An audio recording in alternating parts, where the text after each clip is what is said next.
Is now the right time to buy? That's a question everybody is asking themselves right now.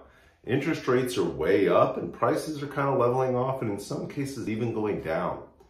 But because interest rates have gone up so much, this can cause your payment to be a lot higher than it was even when prices were slightly higher a few months ago.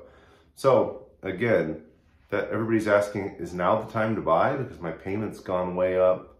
It just doesn't make sense. So if you're looking to buy, sell, or invest right now, there's a few things to keep in mind. If you're a buyer or an investor and you're looking to make your payment work for whatever reason, either you have to pay it as the buyer because you're buying a home to move into, or the numbers have to work as an investor.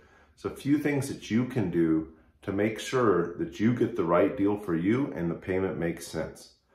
Number one, it's always important to remember your mortgage rate is never permanent. This is your rate right now. The price that you buy at, that's never going to change, but you can always change the rate later. So if mortgage rates go down, and experts think they're going to here in the next few years, then you can refinance into a lower rate. It typically makes sense to refinance if rates drop by 1% or more.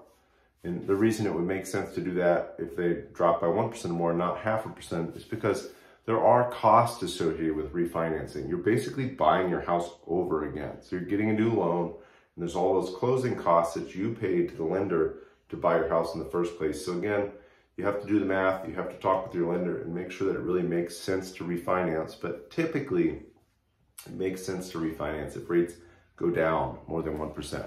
So again, you buy the house, you lock in that price, that's your price forever, and you can refinance later. So you date the rate. Remember that, you date the rate, you buy the house, you marry the house. You marry the house forever. Maybe, you're gonna move out at some point in time, but just keep that in mind. Other things, if you're saying, hey, I know this house is a little cheaper than last year, I can get the exact house I want, but my mortgage rate's gone way up.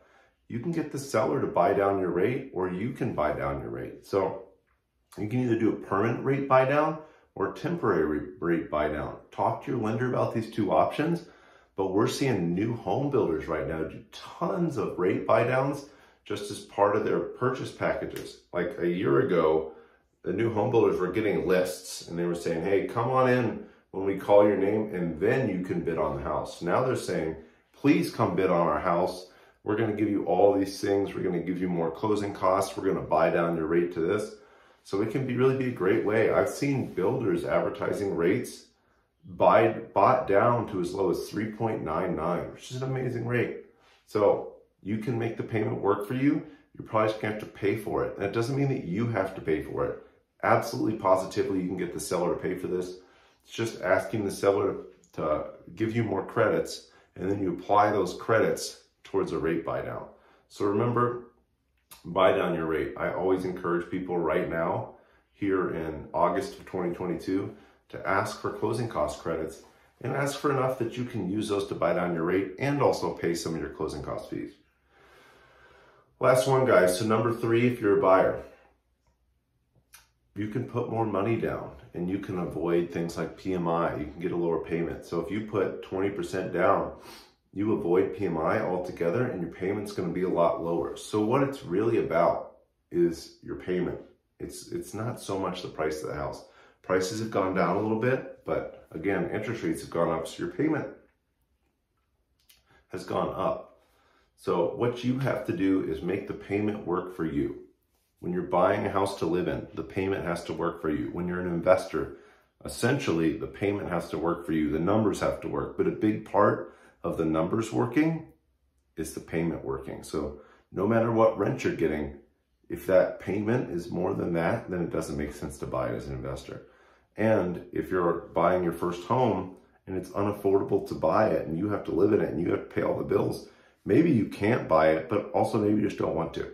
So big things, make sure the payment works for you. I really encourage you to get the seller to pay your interest rate. And remember, your rate is not permanent. Also, you could put more money down. Another thing you can do to make the payment work for you is just offer less. So right now we're encouraging a lot of our buyers to offer less when they're looking at homes. And that can be really powerful when you're a buyer out there. Maybe you find a seller that just really needs to sell. Lastly, I'm going to talk to sellers here real quick. If you're a seller, you're seeing all this news, you're watching this video, you're thinking, man, it's not a good time to sell my house, but I need to sell my house, or I want to sell my investment property and trade up into something bigger because I can actually find something to buy now. You absolutely can still sell. You just have to do it right. So if you're a seller, number one, it has to be priced right. Number two, it needs to look great. And number three, your presentation needs to be amazing. So if you do all those things, and then maybe you add in some, hey, we're going to help with closing costs. We're going to give you some credits to get your rate bought down. That's an amazing way to sell houses. We're selling a lot of houses right now here on my team, and we're absolutely saying that places that look great in great neighborhoods with great presentations still go really quickly and sometimes above asking price. Thanks for watching.